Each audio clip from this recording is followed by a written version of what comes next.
buenos días, buen día, allí en Barcelona. Bueno, gracias lo primero, Ignacio, por la invitación que me formuló para hablar de este tema que yo creo que siempre suscita interés. Yo no me considero un especialista en el UHPC, conozco la materia, lógicamente, y lo que sí que realmente conozco y soy especialista es en el prefabricado de hormigón. Entonces, lo que voy a tratar de explicar en esta hora aproximadamente es pues dar una visión general del potencial que tienen los hormigones de altas prestaciones dentro de la industria del prefabricado de hormigón. Bueno, que entiendo que en cierta medida pues también puede ser extensivas a la otra forma de materializar el hormigón. Antes de nada, pues presentarme. Bueno, yo soy Alejandro López, director técnico de ANDECE. ANDECE es la Asociación Española de la Industria del Prefabricado de Hormigón. Intentamos un poco dar voz a una parte muy importante de los fabricantes de todo tipo de productos prefabricados de hormigón, de todo tipo, pavimentos, canalizaciones, estructuras, fachadas, mobiliario urbano, es decir, todo aquello que sea prefabricable en hormigón. Los fabricantes, una parte importante, pues están dentro de nuestra asociación. De hecho, así como dato curioso, la única asociación o gremio más de tipo regional que existe en España es el gremi de prefabricats de allí de Cataluña, y tenemos una relación muy estrecha porque prácticamente todos los fabricantes que forman parte del gremi a su vez forman parte de ANDECE y bueno, de hecho casi diría que Cataluña es la zona de España donde hay una gran cultura y una gran trayectoria en cuanto al uso de todo tipo de productos prefabricados de hormigón. Bueno, creo que aquí no cuento nada que no conozcáis, pero creo que es obvio empezar por ello. Estamos hablando de hormigones, pero a mí a veces me chirría un poco cuando se habla se generaliza el hormigón. El hormigón al final puede presentar ilimitadas caras en la medida que tú puedas combinar las materias primas que todos bien conocemos, el cemento, los áridos y el agua, pero a partir de ahí podemos añadir infinidad de materiales. ¿Y por qué se utiliza el hormigón? De hecho, el hormigón a nivel global es el material de construcción más empleado porque tiene un buen comportamiento general. Casi diría que no tiene ningún punto débil o lo suficientemente débil como para que lo descarte de entrada. Siempre es un material, luego será el adecuado o no, pero de entrada siempre es candidato a dar forma al sistema constructivo que pretendamos diseñar, bien sea un edificio, bien sea un puente, etcétera. Y eso es porque tiene un buen comportamiento en general. Luego que es moldeable, lógicamente, en estado fresco, pues puede adquirir infinidad de geometrías según podamos jugar con los moldes. Y luego esto es muy interesante, esto que apunto al final y va a ir muy ligado a una parte sobre la cual nos centraremos un poco más adelante en la presentación, que es esa capacidad para admitir cada vez más materias primas, muchas veces residuos que se valorizan y que el hormigón, que no deja de ser una combinación de materiales, pues es más factible el poder utilizarlo. Y va muy ligado a esto que se llama la sostenibilidad o la descarbonización. Luego lo veremos más adelante. Y luego otro punto importante. Hablamos de hormigón, pero yo represento una industria que lo que hacemos es vender productos terminados, que van a la obra ya acabados y que formarán parte de un puzzle o de un Lego, le llamemos como querramos llamarle, productos ya terminados, que se hacen en una planta industrial, en una fábrica, con una serie de medios, con mayor o menor nivel de automatización, con unos controles que, pues, a diferencia de la obra, son distintos, diría que son distintos porque se hacen en planta, están mucho más protocolizados que en la obra, que al final la obra, pues cada obra es una historia distinta, pero en una fábrica todo está mucho más protocolizado y eso al final conlleva a priori pues tener productos de más calidad. Traigo esta imagen porque es que justo ayer la publicaba un socio de allí, catalán, Hormipresa, no sé si os sonará, que tiene una trayectoria muy dilatada, más de 50 años, y me encanta publicar esta foto porque en una sola imagen se pueden encontrar enormes diferencias en cuanto a la materialización de la construcción en hormigón. A la izquierda vemos una estructura de hormigón in situ y con toda apuntalada, bueno, menos limpia de la que vemos a la derecha, que es una estructura prefabricada de hormigón. No quiero entrar en más, no quiero hacer tampoco el ejercicio, pero yo creo que es obvio que una manera de hacer y otra manera de poner el hormigón en obra, de dar forma a esas construcciones que pretendemos hacer, son bastante distintas. Sin embargo, pues tradicionalmente, yo creo que cada vez menos, pero todavía hoy persiste cierto grado de confusión. O sea, yo soy ingeniero industrial y lo suelo comentar, acabé ya hace bastante tiempo, pero que no me quedo en la memoria, y eso que tenía mucha carga académica de hormigón, pero no recuerdo que nadie me hiciera ningún matiz acerca de que la prefabricación era otra forma distinta de hacer las cosas. Y sobre todo me quiero detener en la introducción de este párrafo. ¿Utilizan los mismos materiales? Bueno, esto no es del todo cierto. Puede parecer que sí, pero las combinaciones que podemos hacer de ellos, teniendo en cuenta que nosotros fabricamos el hormigón para nuestro propio consumo. O sea, diría que en el 99% de los casos el prefabricador hace su propio hormigón. O sea, es el primer interesado en que ese hormigón tenga las características deseadas, las que me requiere el cliente o las que yo creo necesarias y suficientes para poner o llevar a cabo esos productos, esos elementos constructivos que voy a tener que suministrar a la obra. Y esto ya marca una diferenciación también clara con el hormigón fresco. Se puede comprar o adquirir en una planta de hormigón de las muchas que hay y ni mucho menos voy aquí a denostar porque seguro que hay hormigones de gran calidad, pero es un hormigón que yo vendo a un tercero. Y no es lo mismo consumir para ti que proporcionarle a un tercero. Y eso ya marca una clara diferencia en cuanto a cómo juego con las distintas materias primas para hacer el hormigón. Por cerrar este primer bloque introductorio, porque es obligado marcar esta diferenciación entre la construcción más industrializada con la construcción in situ, pues para aquellos, por si hay alguien que no conozca cómo se materializa un producto prefabricado de hormigón. Hay distintas formas de hacerlo, pero yo creo que esta que aquí aparece en la imagen resume muy bien una práctica muy habitual. Veis aquí son 3 mesas o 3 moldes dispuestos en una nave. Normalmente las naves tienen una forma, una geometría alargada, ¿vale? Y en este ancho de esta nave, pues tenemos 3 mesas. En el centro veríamos un molde libre. Veis que brilla un poco y eso es debido a que se aplica un agente desencofrante para luego cuando se libere la pieza, pues no queden restos, no quede pegado y quede la superficie perfectamente limpia. A la izquierda del todo veríamos la siguiente fase, que es cuando ya está colocado el mallazo, toda la armadura, con los separadores para garantizar los recubrimientos. Y en la imagen de la derecha veríamos ya el hormigón vertido. Normalmente, desde que se vierte el hormigón hasta que se retira la pieza, pueden pasar de en torno a 10, 12 hasta 24 horas. Esto se ajusta en función de la organización productiva que tenga cada empresa. Lo normal es que cada día se repita este ciclo, estas 3 etapas, de tal manera que cada día aproveche al 100% mi capacidad, mis moldes, para llevarlo a cabo. Y esto, ya digo, que resumiría muy bien pues un procedimiento de premoldeado, de prefabricación de una de nuestras empresas. Bueno, aquí vemos una imagen, esto es un molde basculante, se fabrica prácticamente en todos los casos en horizontal, pero luego las piezas se suelen acopiar en vertical por temas de espacio, para aprovechar mucho mejor el espacio en el estocaje. Y esto sería, bueno, una imagen ilustrativa de la campa, de la zona exterior de una fábrica, que es donde se apilan las piezas que normalmente por término medio pues pueden estar una semana, 2 semanas, en función de la velocidad a la cual se vaya suministrando el material a la obra. Y ahora sí vamos a llegar a un poco, habiendo hecho esta introducción para ponernos en contexto, vamos a hablar de lo que nos ocupa, de los hormigones de alta resistencia o de altas prestaciones.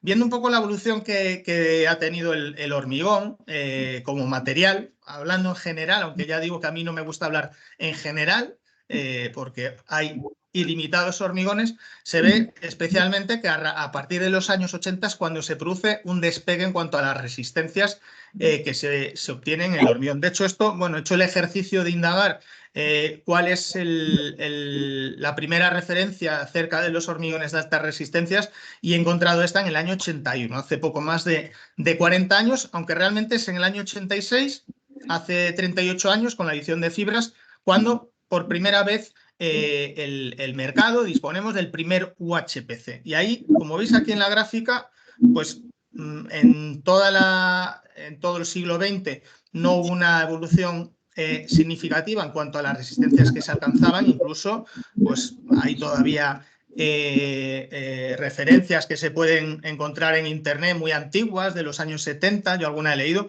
un hormigón de alta resistencia, un hormigón de 40-45 newtons milímetro cuadrado. Eso era algo, vamos, desproporcionado. De hecho, la normativa, las antiguas EHE o los precedentes de la EHE, pues así lo calificaban. Y ahí es cuando se produce ese real despegue. Pero no es del todo correcto llamar hormigones de alta resistencia, aunque muchas veces se suele utilizar, sino de altas prestaciones. Y esto es porque no solamente mejoró la resistencia, sino que conduce a la mejora también de otras propiedades que luego ahora veremos.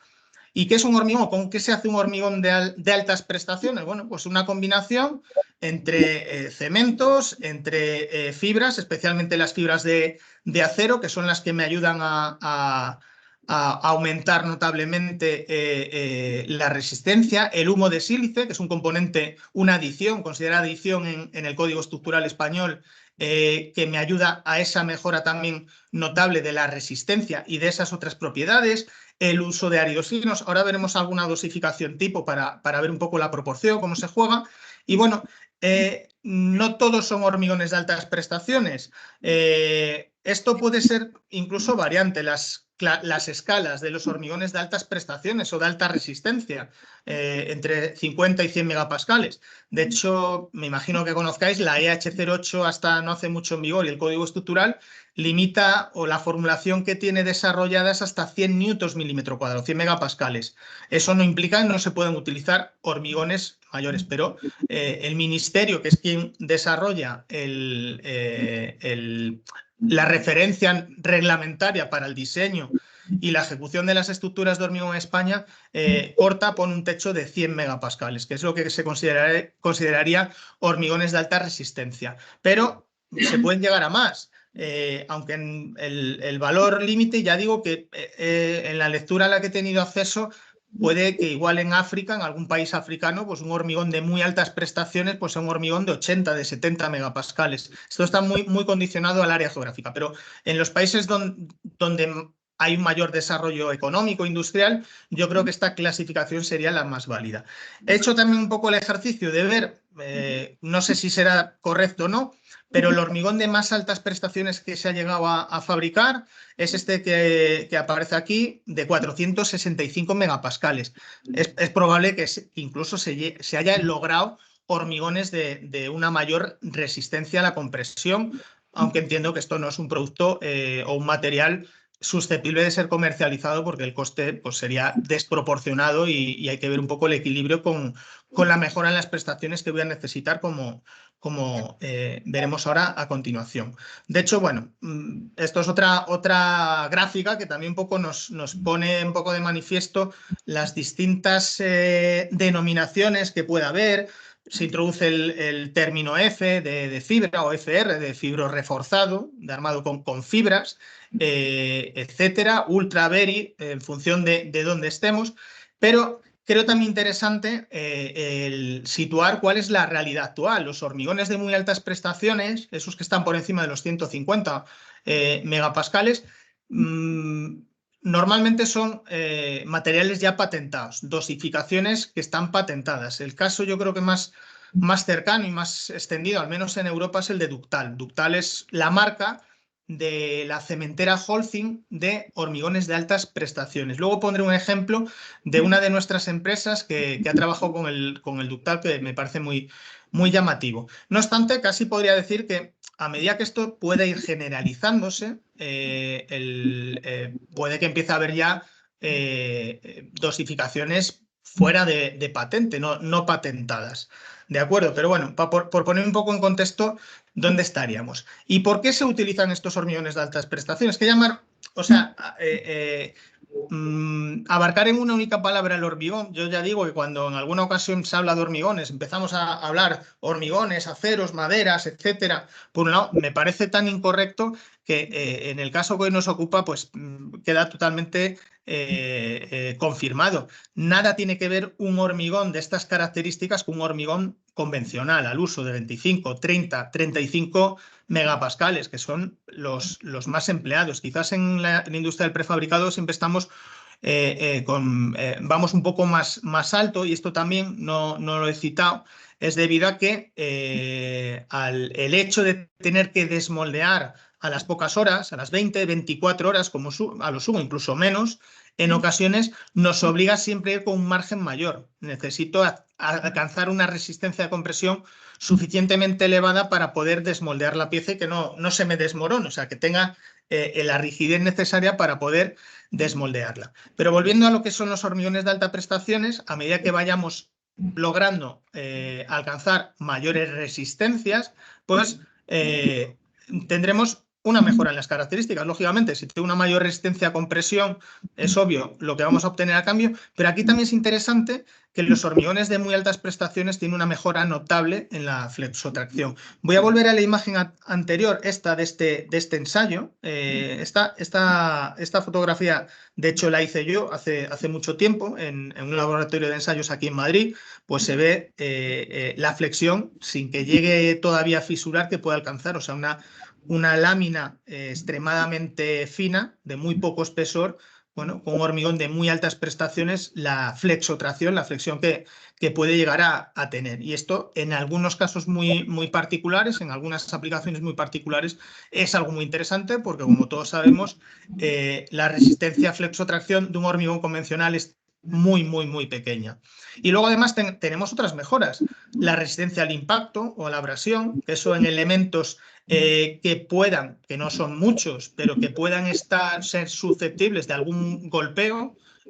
Pongamos un suelo técnico que haya que proteger de alguna manera, pues el hecho de adquirir una mayor resistencia al impacto o a la abrasión por todo el desgaste que pueda tener la cara vista, pues eso es muy interesante también, aunque quizás no sea la principal característica que se le pueda demandar, pero tengo ese beneficio añadido. Y sobre todo, para mí, el más interesante, y va muy ligado a lo que veremos después de la durabilidad, de la sostenibilidad, es que el uso de estos hormigones me incrementa de una manera disparatada, y luego lo veremos, la durabilidad. Y eso es muy interesante. Y eso, a su vez, pues conlleva un menor mantenimiento. ¿Vale? Y luego también que estamos hablando de mejores acabados, de superficies mucho más lisas, con mejores acabados, y que además nos permite diseñar piezas, como veremos ahora algún ejemplo, de mobiliario con formas geométricas, pues diseños muy innovadores, muy de vanguardia. Y luego otro aspecto, que esto va muy ligado a lo que es el prefabricado, esto aquí es un factor trascendental, es el aligeramiento. El trabajar con mejores hormigones pues conlleva que pueda optimizar secciones, hacer secciones mucho más esbeltas. ¿Qué conlleva eso? Si consumo menos materiales para lograr las mismas prestaciones, pues eso va a redundar a favor de la sostenibilidad. Voy a lograr mayores luces, que eso, por ejemplo, en un edificio puede ser muy interesante, o en un puente, el eliminar pilares intermedios. Y sobre todo en la prefabricación, el tema de la logística. El principal hándicap que tiene la prefabricación es que tengo que transportar piezas y luego tengo que colocarlas. Es decir, necesito unos medios, y el hormigón, pues un material masivo que pesa.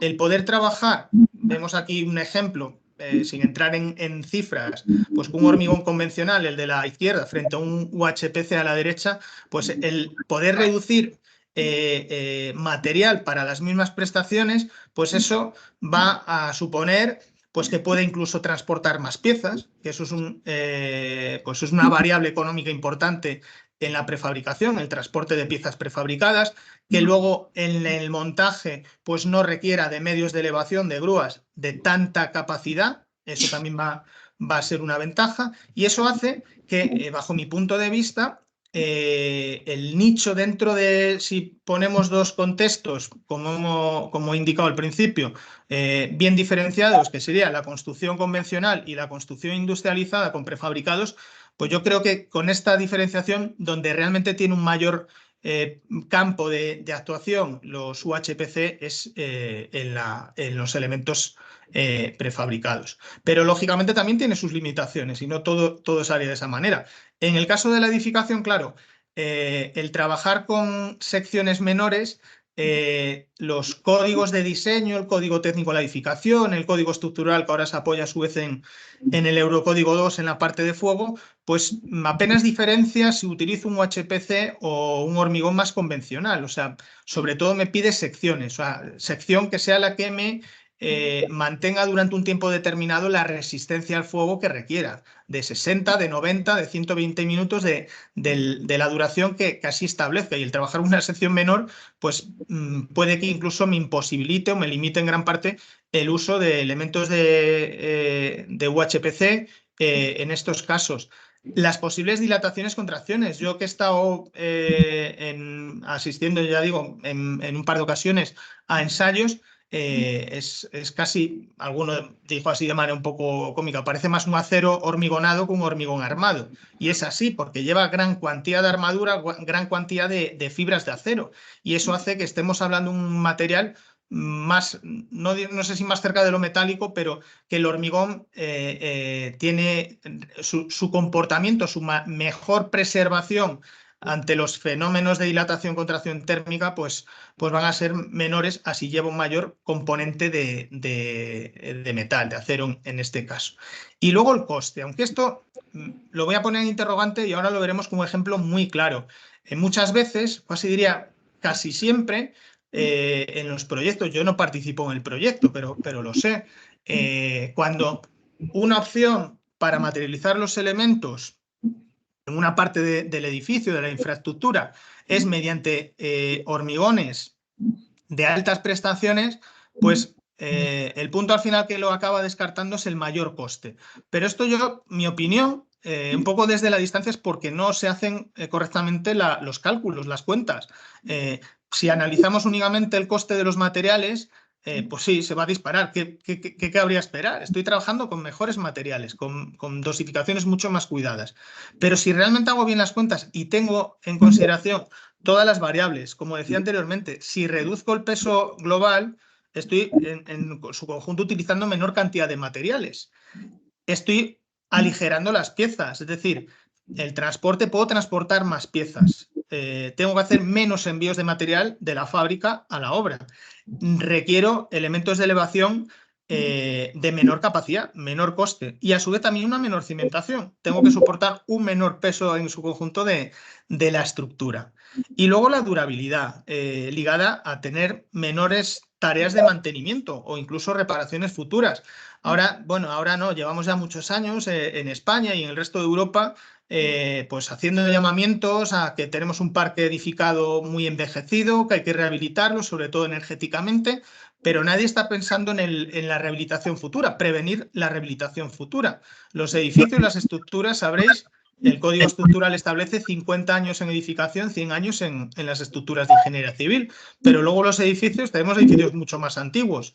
Bueno, prevengamos si podemos desde el diseño, desde la parte que nos ocupe en hacer o trabajar con diseños y materiales lo más durables posibles. Ahí sí que tiene un punto muy importante. Este es un ejercicio muy interesante porque tuvo mucha difusión en su momento, hace aproximadamente 10 años. Esto es una pasarela que se hizo en Alicante, que convencieron al ayuntamiento, había que hacer una pasarela para cruzar de un lado a otro, creo que son unos 40 metros, ahora lo vamos a ver con unas imágenes, y lo que hicieron fue comparar tres alternativas. Si la pasarela se hacía en acero, que es como tradicionalmente se han venido haciendo, sobre todo en zonas urbanas, en pasos por encima de carreteras. Si se hacía con un hormigón de alta resistencia, pero de hormigón pretensado de 50 Nm milímetro cuadrado, o se hacía con un hormigón de muy alta resistencia, el HMAR que era una marca, un acrónimo que en su momento se utilizaba, aunque no deja de ser un UHPC.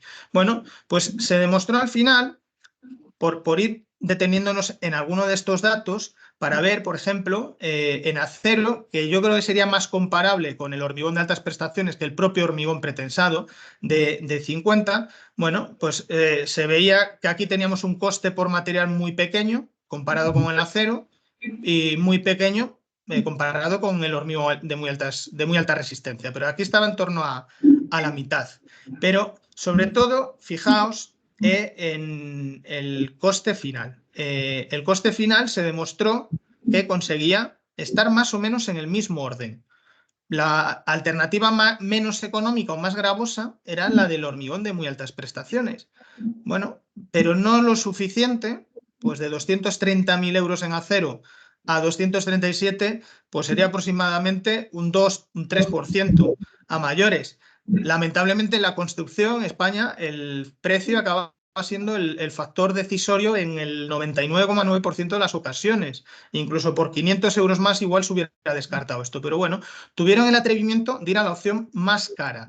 Pero si voy a la opción más cara y consigo tener una opción más durable y sobre todo en un ayuntamiento que tendrá que destinar a conservación mucho dinero cada año, pues a reparaciones o a prevenir todo tipo de patologías en todo el parque construido que dependa de él, pues estos 237.000 al final puede hacer que sea la solución mucho más económica si se tiene en cuenta todo el coste del ciclo de vida. Y esto también va muy ligado a todo este concepto nuevo de sostenibilidad, que no solamente es ambiental, sino también hay que tener en cuenta la economía a lo largo de todo el ciclo de vida del activo construido.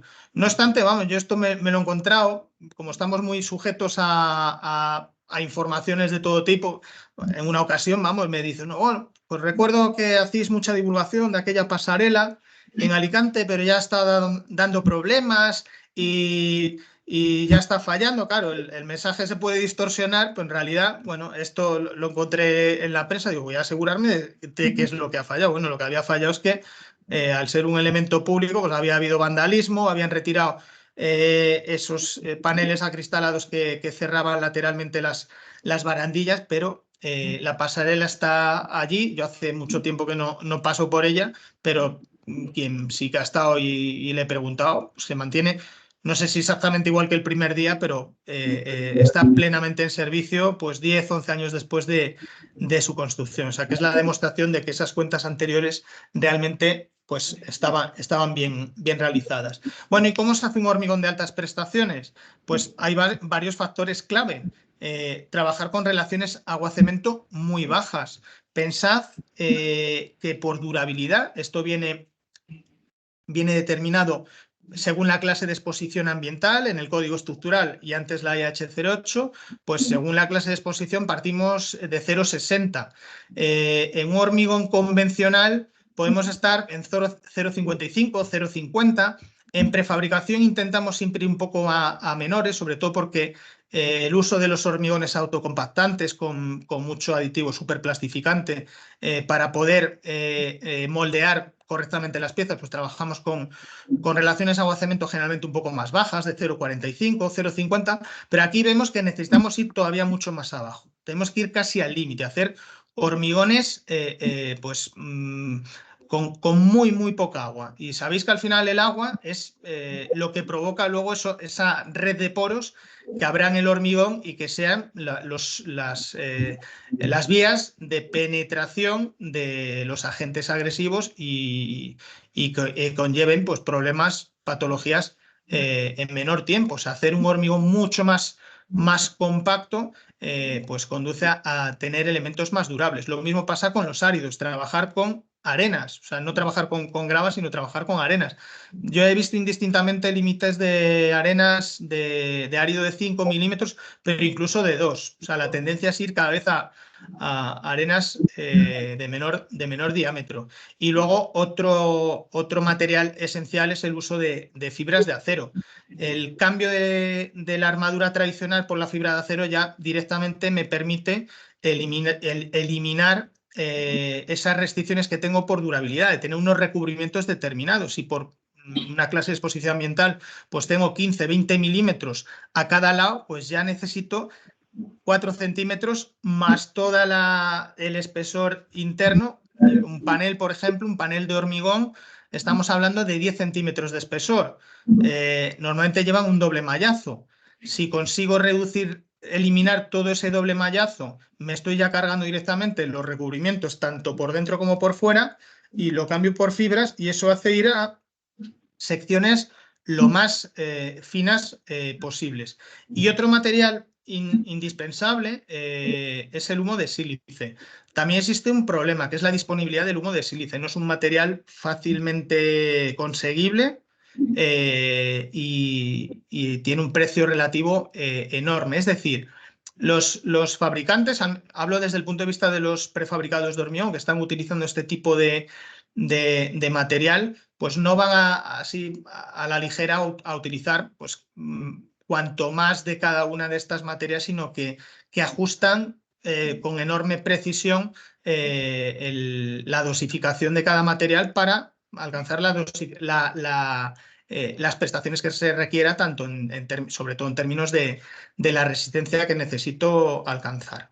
Vale, aquí pongo un ejemplo que me parece muy, muy interesante y hago una primera introducción a prefabricados Formex, que es un poco la referencia en este campo en España, de dosificaciones tipo, por ejemplo, un HPC, para que veáis combinaciones. El código estructural limita por exposición a un contenido máximo de cemento a 500 kilos metro cúbico. Aquí estamos hablando de entre 650 y 1000 kilos por metro cúbico. Es decir, estaría ya fuera. Eso no quiere decir que no pueda utilizarlo, sino que ya estoy fuera del alcance del código estructural. Humo de sílice, pues veis, es una cantidad notable, entre 150 y 250 kilos.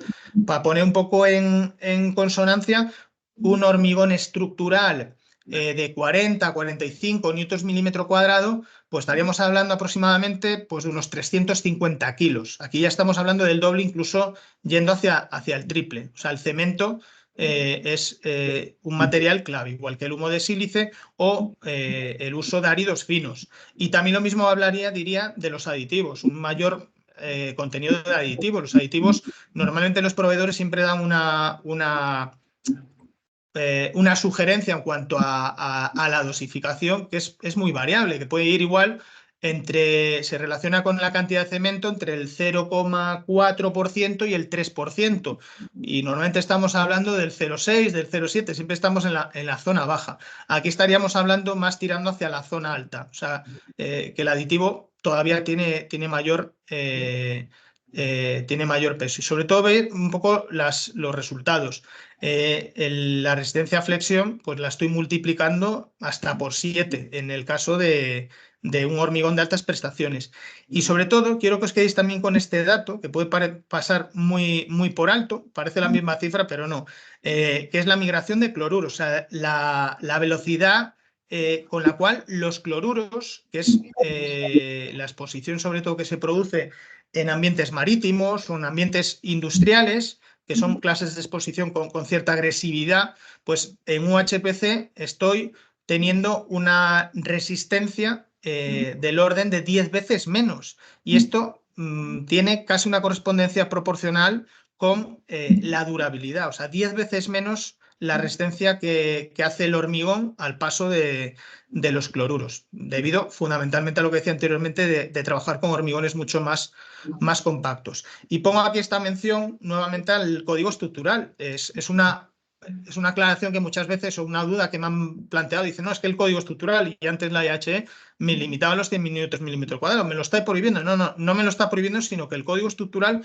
todo el desarrollo de cálculo, prácticamente todas, no sé ahora mismo, porque si lo hay no lo recuerdo, reconozco que no recuerdo haberlo leído, pero no imposibilita el utilizar hormigones de mayores resistencias. Otra cosa es que no lo defina dentro de su de todo el texto que hay desarrollado. Y para eso pues me tendré que apoyar pues, en otro tipo de documentos de referencia, y que voy a poner algún caso al final que me parece bastante interesante.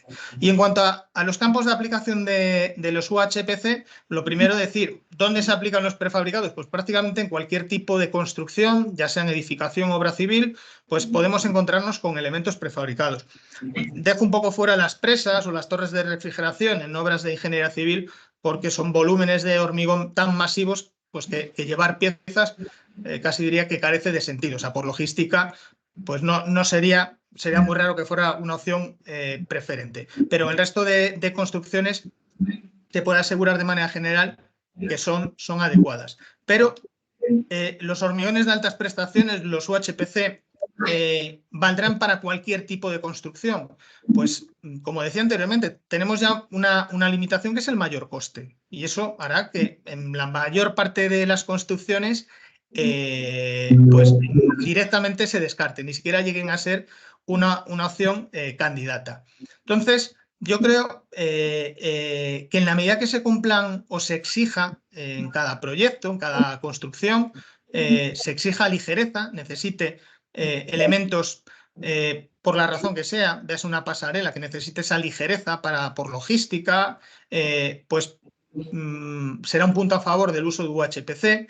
Allí donde se exija una mayor durabilidad, como decía, en zonas de ambientes por cloruros, ahora se llaman XS, antiguamente con la IH era todavía la clase 3, 3A, 3B, 3C, ahora se ha adecuado a la nomenclatura europea, serían las clases XS, o en tipos de construcciones donde fenómenos de fatiga, de abrasión, pues puedan tener una mayor importancia. Y luego también, aunque yo creo que esto tiene menor importancia, porque hay otras también alternativas que son más económicas, pues el valor arquitectónico, el trabajar con hormigón mucho más fluido y más moldeable, más amigable para poder moldearlo y adquirir la geometría que persigo, pues también puede ser interesante, otro punto a favor de los UHPC.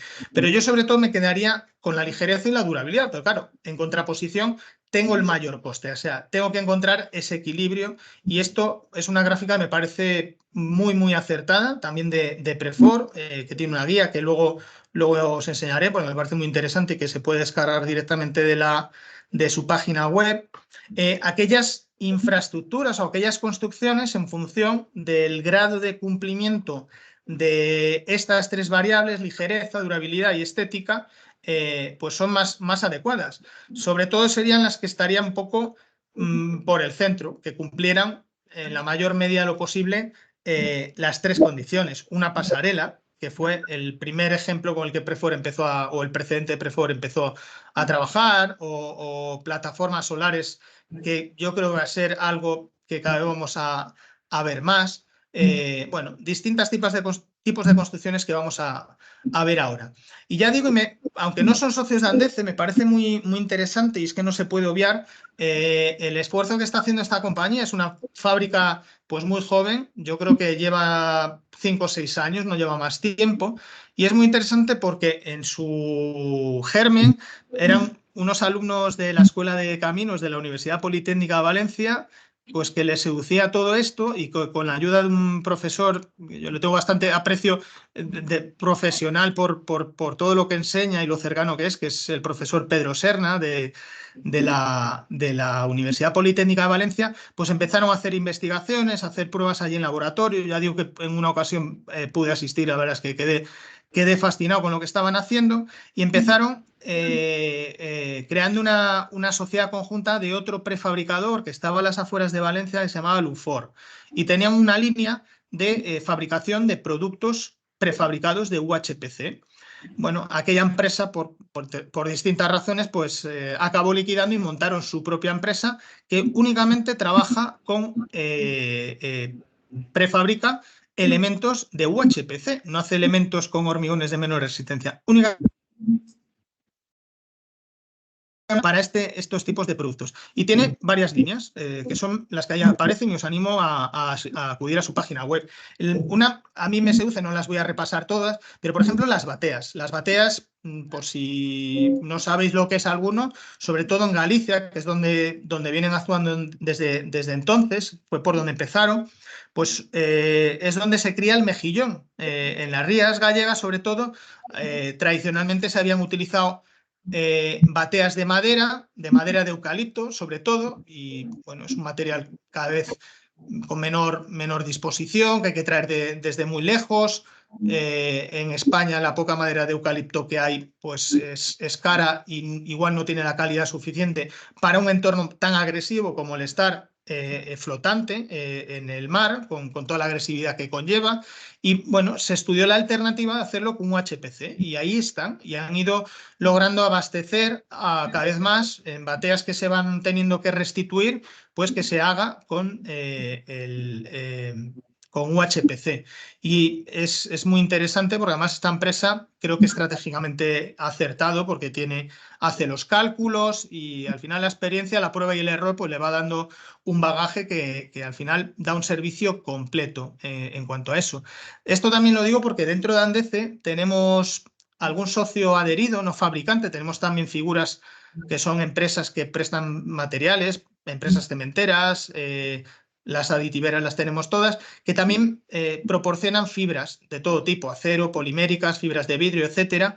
Y en alguna ocasión yo les aconsejo, digo, falta ese soporte para que empresas que están viendo un gran potencial al empleo paulatino de la fibra de acero, sobre todo, para ir haciendo elementos como los que estamos viendo. No estoy hablando de hormigones de 150 megapascales o más, estoy hablando de hormigones igual del rango de los 80, 90 megapascales, que tampoco son nada habituales. Dar ese soporte técnico para el cálculo, para ver luego también el montaje. Todas estas bateas, lógicamente, tienen que llevar sus guías de instrucción, sus guías de montaje y también de mantenimiento, porque los fenómenos, la agresividad del ambiente en el que está es continua, donde está. Bueno, pues dar un servicio más completo, que no se limite únicamente a la fabricación del material.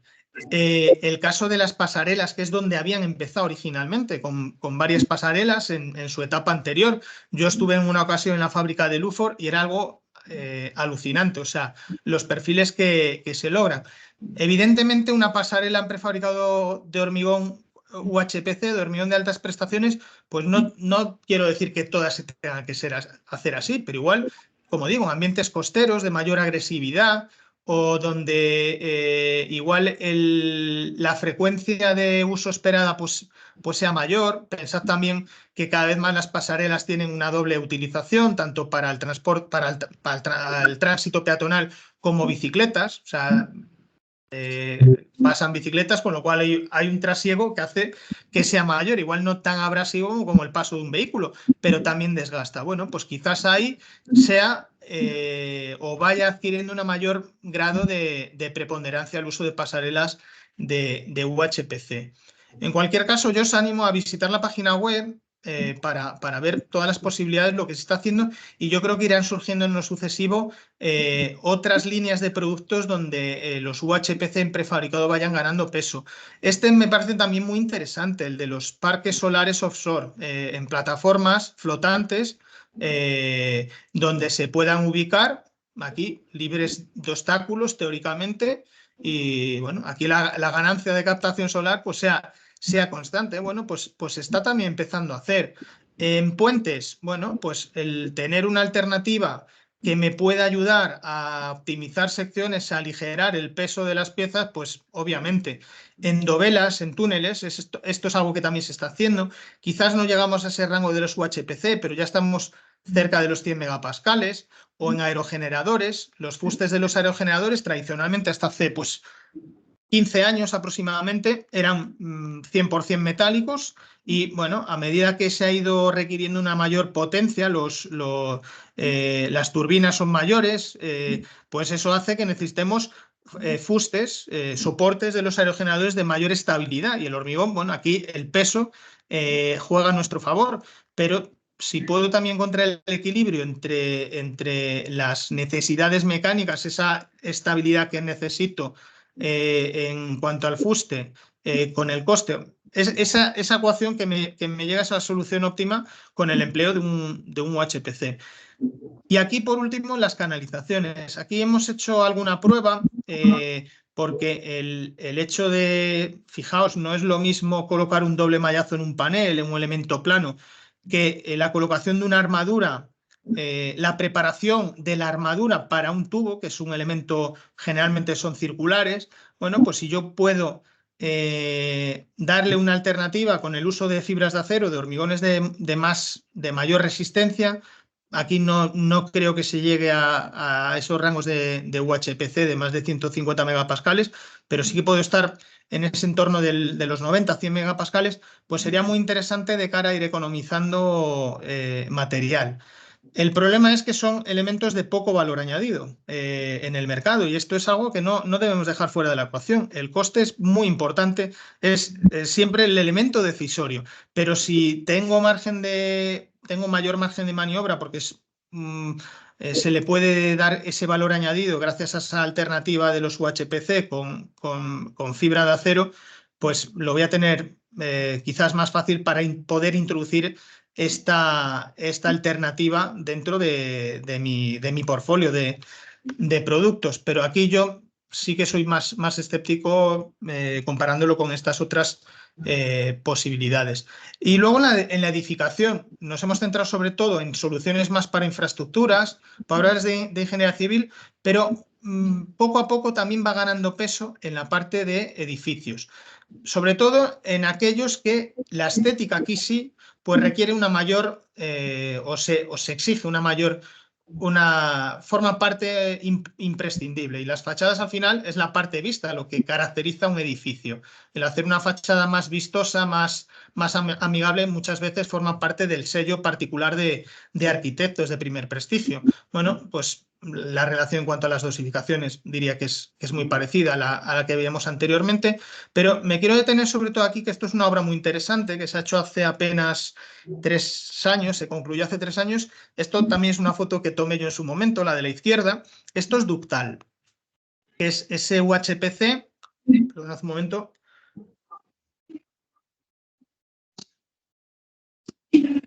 Es la marca patentada de Holcim, de la multinacional cementera. Y pues tiene acuerdos o empresas con las cuales tiene cierto grado de homologación para el uso del ductal. No lo puede utilizar cualquiera porque, como digo, es un producto patentado. Bueno, pues esto es un centro comercial, una ampliación, una renovación integral de un centro comercial en la ciudad de Lyon, en Francia, donde las piezas se hacían de forma, pues se vertía la mezcla, el mortero. Esto es un mortero con esta dosificación aproximada, donde el propio Holcim controlaba con absoluta precisión la dosificación exacta que había que proporcionar. Era el propio proveedor de las distintas materias primas. Generalmente el fabricante tiene libertad para que sus proveedores sean los que él decida que sean, en función del coste, del servicio, de la calidad, de las variables que decía. Pero aquí no, aquí esto venía impuesto. O sea, el propio Holcim le decía la receta exacta y le proporcionaba los materiales. Y eran tiradas muy pequeñas para hacer estas piezas con esta geometría, como veis, pues muy especial. Geometría además con unos moldes. Veis aquí, esto es un elastómero que se pone en la cara sobre la cual se hormigona, se vierte el mortero, y además eran tiradas muy limitadas. Esto no era una fabricación masiva de 1000 metros cuadrados al día, sino que, de hecho, yo cuando visité la fábrica, un día de fabricación, creo que se fabricó, se hizo una masada únicamente, se hizo 1,5 o 2 metros cúbicos lo que daba la mezcladora únicamente, y se hicieron X metros cuadrados. No se hizo más en aquel día, y así día tras día, en función un poco del avance que le iba pidiendo aquella obra. Bueno, alguna imagen. Esto lo ha hecho una empresa nuestra que es Preorquisa, y es llamativo porque digo que esto, bueno, algún plano para que veáis un poco algunos aspectos de diseño, con los elementos, las conexiones que luego van que tienen que ir embebidas para luego fijar sobre la estructura portante. No solamente es el hormigón, el UHPC, sino que tengo que hacerlo compatible con otros elementos, sobre todo metálicos, que van a ir luego dentro de la propia pieza para poder luego conectarlo a la estructura, al muro, si fuera así, dentro de la construcción. O sea, estos son elementos autoportantes. Veis un poco pues, el perfil que tenía, la geometría que tenía, vista en perfil, ¿vale? Las medidas que tenía estas piezas, medidas muy estandarizadas, muy controladas. Bueno, pues fue fijaos, desde hace 4 años este proyecto, y creo que se finalizó en el año 2021, y la empresa no ha vuelto a hacer nada significativo desde entonces. Y la respuesta es siempre la misma. Dice que ellos, dentro de su labor de prescripción, intentan hacer una labor muy divulgativa con arquitectos, y bueno, pues el UHPC, el ductal, siempre, al menos en estos años, y en España, que trabajamos con precios más ajustados, que es algo que no puedo tampoco obviar, que hay unas limitaciones, salvo casos muy contados, donde el coste hace que cualquier solución que se vaya de un precio determinado, pues quede, ya ni siquiera sea una opción a valorar. Bueno, pues ahí está, pero me parece una obra muy relevante en el caso de la edificación, que se ha hecho con paneles de UHPC. Algún otro ejemplo, esto es de Escofet, otra empresa además muy conocida porque tiene líneas tanto en fachadas como en pavimentos o mobiliario urbano, sobre todo, muy reseñables. Históricamente han trabajado siempre con arquitectos o diseñadores industriales que diseñan, que definen pues tiradas limitadas de algunos productos, véanse bancos, o en este caso pues para esta obra, que esto está en Barcelona, el propio Barcelona. No sé si alguno de vosotros lo conocerá, yo alguna vez he paseado por ahí. Bueno, pues ahí está, todos estos paneles agujereados que están hechos con UHPC. Algún plano, esto es una obra un poco más antigua, no sé exactamente de qué año es, pero esto tiene mínimo 10 años, más de 10 años seguramente. Y otras funciones que esto yo creo que todavía hoy no se está haciendo. Quizás también llegar a pretender hacerlo con hormigones de ese rango, de más de 150, no lo vayamos a ver, pero sobre todo esto es algo que a raíz especialmente de la pandemia, de aquella necesidad que teníamos de los que carecían de terraza, pues tener un espacio al exterior, bueno, pues una solución que cada vez vamos a ir viendo más. ¿Qué sucede aquí? La de los balcones. Primero, que la estructura original del edificio pues tiene que tener el margen de resistencia suficiente como para poder admitir estos voladizos, esta sobrecarga, estas flexiones que le va a introducir a la estructura. Y aquí, lógicamente, lo que se va a pretender es tener ligereza, resistencia, pero ligereza. Ir a una solución de mucho peso, pues obviamente jugaría en nuestra contra. Con un hormigón convencional, pretender hacer un balcón, pues creo que ya directamente queda descartado. Con lo cual, yo creo que aquí el UHPC también puede ser una opción. Esto es una imagen, esto es del centro de Europa, no recuerdo bien si era una imagen en Austria. Bueno, pues que se están empleando. Generalmente son sistemas metálicos, más ligeros, pero yo creo que el UHPC le puede dar esa alternativa y quizás una mayor resistencia y sobre todo una mayor durabilidad a largo plazo a poder hacerlo de esta manera. Y otros elementos que yo creo que también en el caso de la edificación pueden ir ganando cuota de importancia, pueden ser las escaleras. Y aquí también me viene muy bien un poco para poner en valor la industrialización en cuanto a construcción más ágil, más eficiente, menos residuos. Llego ya con el producto terminado para poder colocarlo. Bueno, pues que las propias empresas puedan llevar a cabo incluso diseños estandarizados o hechos ad hoc para cada proyecto, pero que puedan ser lo más reproducibles posible. Es decir, esto, bueno, no lo he contado al principio, pero los moldes al final en la prefabricación tienen una gran importancia. O sea, yo tengo que intentar hacer el máximo número de piezas posibles con los moldes para amortizar esos moldes en un mayor número de metros lineales o de metros cuadrados. Bueno, pues aquí el UHPC con esta condición que tiene la prefabricación pues puede hilar muy bien. Y luego otra vez, volviendo a hacer esa llamada que hacía al principio, el hecho de trabajar en fábrica nosotros tenemos el marcado C, que establece una serie de exigencias a lo largo de todo el proceso productivo. Pues yo creo que desde el punto de vista del usuario, del cliente, pues se tiene que concebir como una mayor certeza acerca de que voy a estar trabajando de una manera mucho más controlada.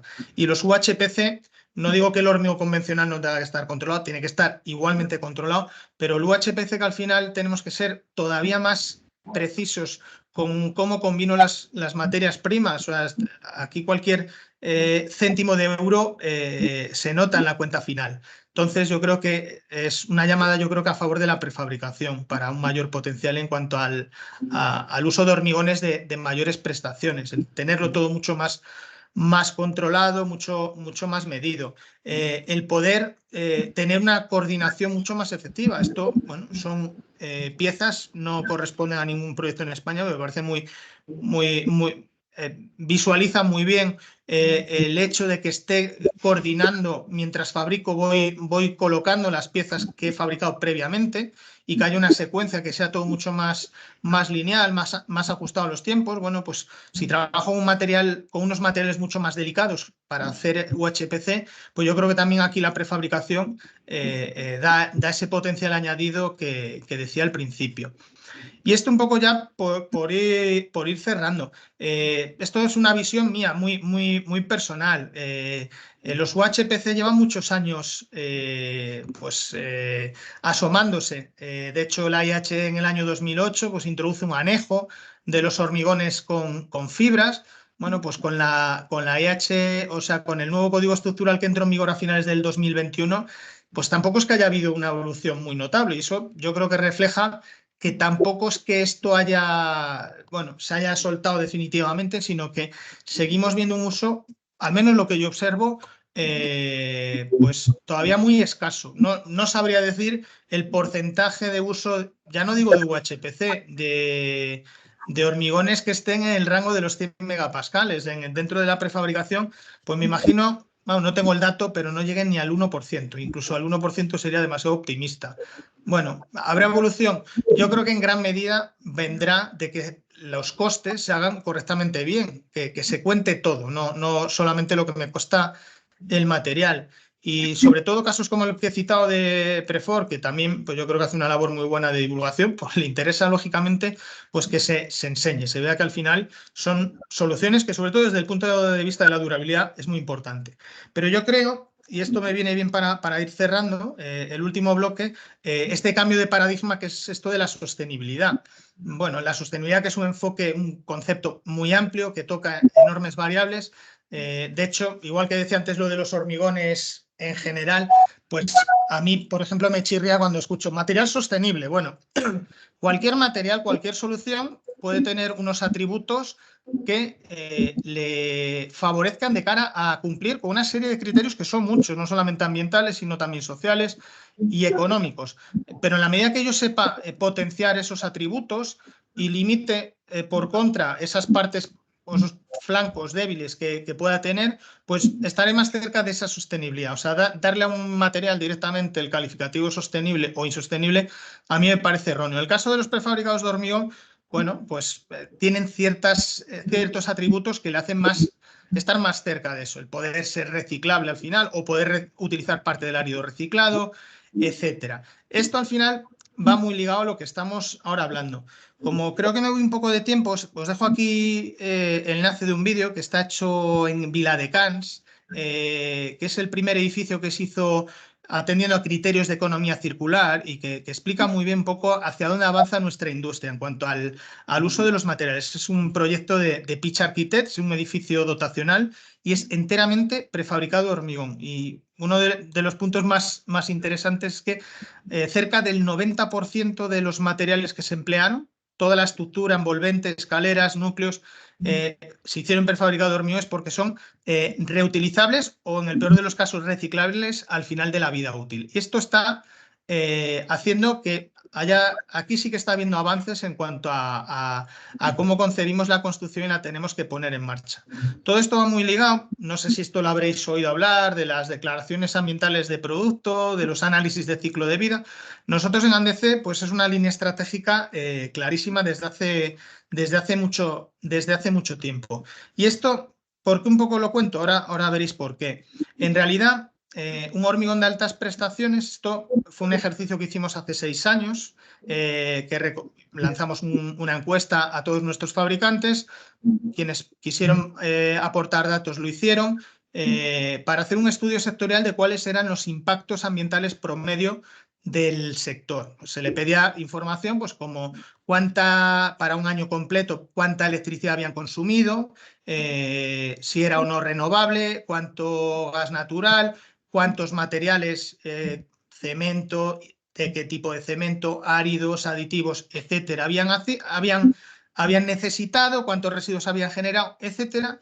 Y con toda esta información, por mediación de una consultora ambiental especializada, pues obtuvimos lo que se llaman declaraciones ambientales de producto, que es un conjunto de indicadores que nos dan un valor, un dato. En este caso aquí señalo el más recurrido, que es la huella de CO2, el potencial de calentamiento global referenciado a una tonelada de producto. En este caso, quiero recordar que era, en el caso de las estructuras, 151 kilos de CO2 por tonelada.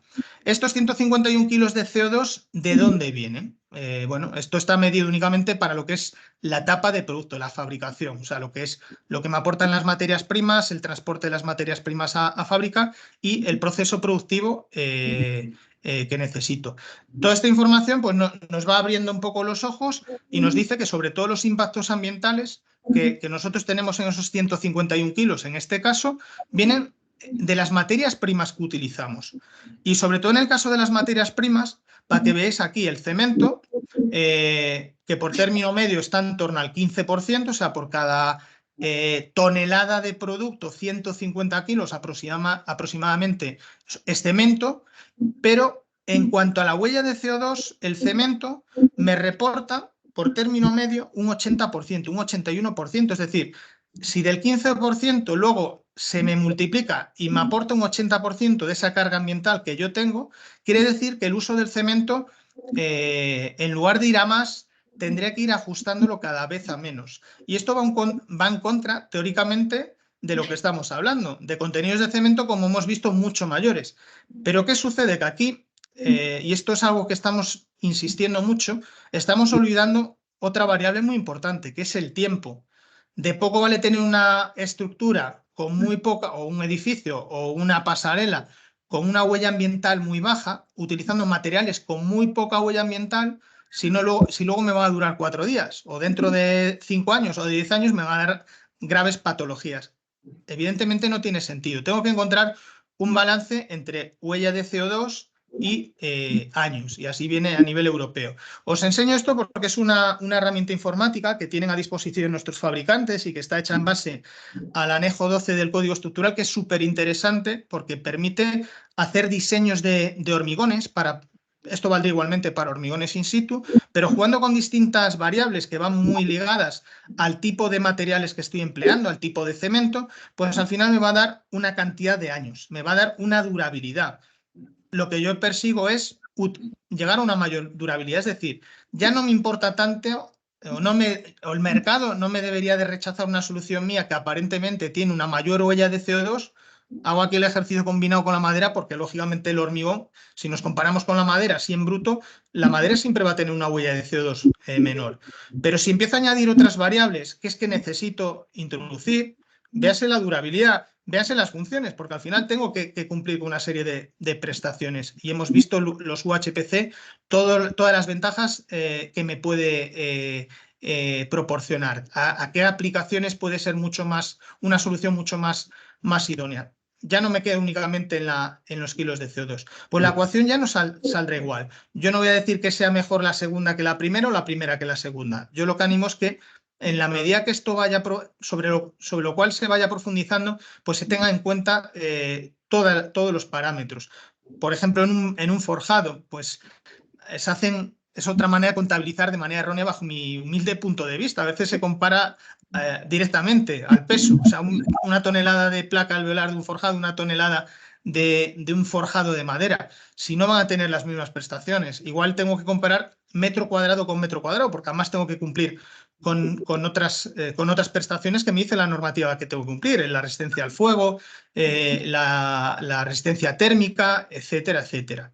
Vale, bueno, pues en este caso nosotros desde Andeze pues, creo que estamos haciendo una labor muy interesante de cara a nuestras empresas. Tenemos también otra herramienta informática que permite también obtener directamente, ya sin nuestra intervención, los impactos ambientales de cada empresa, y además que es una herramienta que está verificada por Tecnalia certificación, o sea, para darle mayor rigor. Y bueno, todo esto al final, esto lo digo también un poco a título informativo, y como dato curioso, tenemos nuestra propia hoja de ruta hacia la descarbonización. Una de las medidas que se llegaron a plantear, la más clara, es el cambio del tipo de cemento, ir a cementos más adicionados, utilizar aditivos que me ayuden a reducir la relación agua-cemento, algo que hemos visto que es un parámetro clave en los UHPC, etcétera. Pero uno de los elementos que están también en el debate es el uso de hormigones con menor huella ambiental. Bueno, ha pasado con los de menor huella ambiental, son los hormigones de 25 newtons milímetro cuadrado, porque son los que menos cemento llevan. Si nos quedamos en hacer una comparación tan parcial, pues directamente un UHPC o un hormigón de alta resistencia directamente quedaría descartado. Con eso quiero volver a decir que es muy importante que tengamos en cuenta todas las variables.